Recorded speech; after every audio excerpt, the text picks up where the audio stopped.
صاحب التطبيق الذي يستخدمه 900 مليون شخص في السجن. من هو بافيل دوروف الذي قبضت عليه فرنسا؟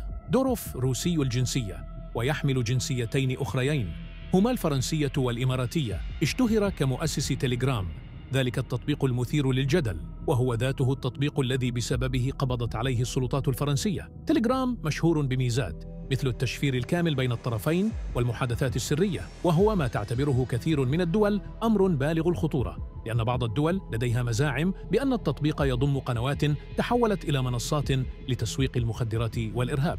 لهذا السبب قبضت عليه فرنسا، لكن إمكانية إخلاء سبيله ما زالت متاحة. فهناك دعم شديد يتلقاه دوروف، مثل رد الفعل الذي أبداه إيلون ماسك الذي طالب بحريته، ناهيك بروسيا التي لن تفوت فرصة الدفاع عن أحد مواطنيها رغم خلافها الشهير معه بسبب التطبيق ذاته. لكن الخلاف مع فرنسا والغرب لا يزال أكبر وأهم، فما الذي ستسفر عنه الساعات المقبلة؟